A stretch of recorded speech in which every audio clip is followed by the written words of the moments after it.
What's going on? Vincent Rapisardi, BigBlueUnbiased.com. Thank you to those who have liked, comment, and subscribed. I really appreciate you guys. Make sure to turn notifications on so every time I post, you get a notification and you can come join in on the conversation. We're getting close to 1,000 subscribers. Really appreciate those who have subscribed so far. So this video is a big video. We got a lot to talk about. The scrimmage happened on Thursday. I want to get into that.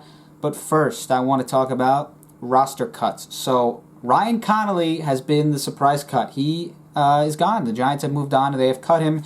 It's interesting because I did a video recently projecting the Giants' starting defense, and it was kind of what I thought would happen and what I would personally do. It was kind of a mix of both when I did that video, and a lot of people asked because at that time David Mayo had not been injured yet. So I started David Mayo. I put David Mayo in there as kind of their base defense, 3-4 base defense kind of starter. And a lot of people asked me, like, okay, well, Ryan Connelly, he's not starting. And I'm like, coming off an ACL injury, I don't know. And then when Blake Martinez was signed, I actually put this out on Twitter. I was like, I don't know if the Giants really are that high on Ryan Connelly. I thought he showed signs of potential, and I certainly would have thought that he would have at least made the roster going into this season. But clearly it seems like that ACL injury, maybe it's still bothering him, or maybe he lost a step. We'll have to see. Remember, the Giants drafted 4 linebackers from the 6th round on. They drafted Cam Brown, Carter Coughlin, Tay Crowder, and TJ Brunson. And I don't know how much of an impact those guys will have as rookies this year, but clearly the Giants thought they're going to make more of an impact, or they're better in the long haul, long term, than what they saw from Ryan Connelly. And what's interesting about this move is Ryan Connelly had a passer rating of 22 last year. Before he got hurt, he played in 4 games, started 3. But it seemed like he was a really strong cover linebacker, which is something the Giants, you would think that they would need on their roster, especially they signed Blake Martinez, who, if you look at the advanced metrics, not very impressive in terms of being a cover guy. David Mayo, the advanced metrics, not too bad on him as a cover linebacker, but he was known to be more of an old school football linebacker similar to Blake Martinez. He's obviously hurt. But when you looked at the Giants roster, you said, okay, I mean, Ryan Connelly, he's going to have a spot because he's a good cover linebacker. So this is an interesting move. It seems like all of their draft picks at linebacker, like I talked about, Brunson, Crowder, Coughlin, and Brown have all made the team according to Art Stapleton. So they seem pretty high on those guys. And I guess the Ryan Connelly era, it wasn't meant to be for the Giants. Another surprising cut was Alex Bachman. I did a video on him.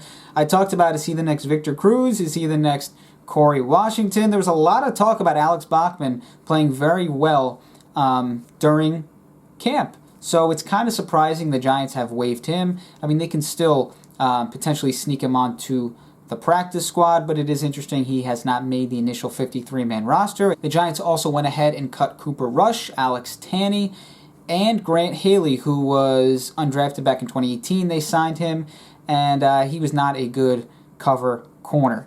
First year, he allowed a pass rating of about 127. What was interesting last year is that his average depth of target increased by over 3 yards. So he was covering players further down the field, and his completion percentage actually went up. It went from about 64% in his rookie season to 82% last year.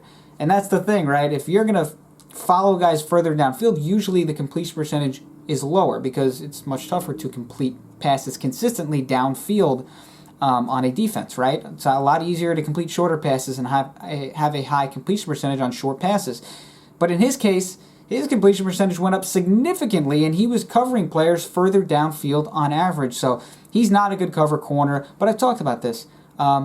He's a good tackler, a really, really good tackler, and his missed tackle percentage very low. And if you watch games, he can tackle. So I thought he would have been a really good option at safety. The thing is, Julian Love, he's a better version of Grant Haley, can cover much better than Grant Haley. Logan Ryan, a much better version of Grant Haley. So Grant Haley really didn't have a chance, right? He's more of a safety. He is not a corner, not even a slot corner. He's not good enough. I mean, the numbers will tell you he is not good enough in coverage, but maybe a kind of a backup safety kind of role would be good for him. It wouldn't work out with the Giants considering their current situation. The Giants also recently made a trade for cornerback Isaac Yiadom from the Denver Broncos. I don't have too many positive things to say on this trade. I'm just looking at the numbers. Not very impressive. Again, this is what I just talked about with Grant Haley in terms of when you follow receivers further down the field and your average depth of target is higher, usually your completion percentage is low because it's much tougher to complete passes further down the field on a consistent basis. But with Yiadom, he allowed a completion percentage of around 71% with an average depth of target of 12.8 yards, which was actually higher than James Bradbury. So he started 8 games. The Giants at least have that. But if you're the Giants, this isn't exactly a move where, okay, you traded for a guy who you can trust to just start week 1 on the perimeter at corner.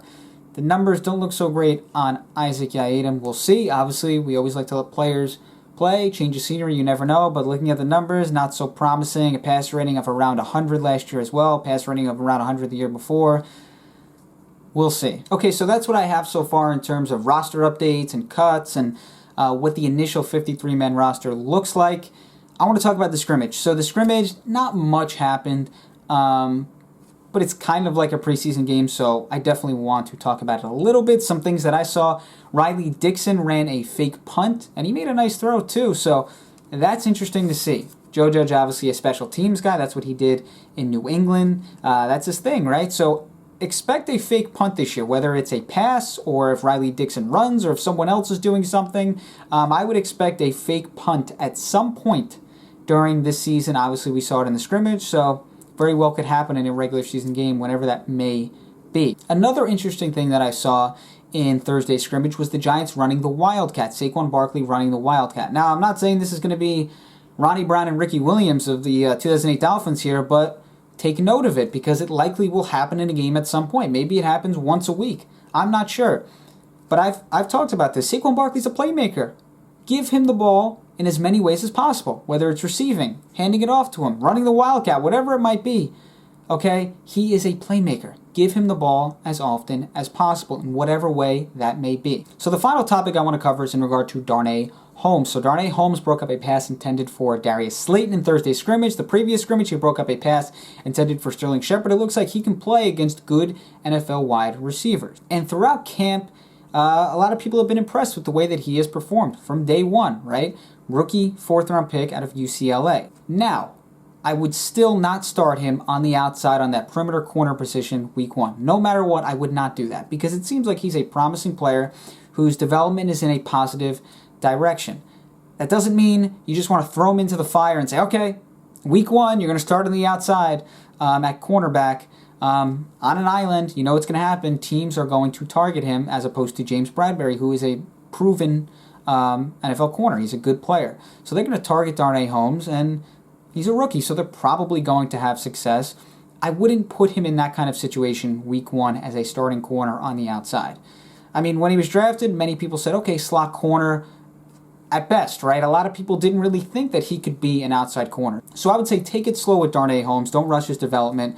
Julian Love would be my pick to start week 1 on that outside perimeter corner position. So that's all I got. Vincent Rapsardi, BigBlueUnbiased.com. Thank you to those who like, comment, and subscribe. Really appreciate you guys. Make sure to turn notifications on. Follow me on Twitter at Vince Rapsardi.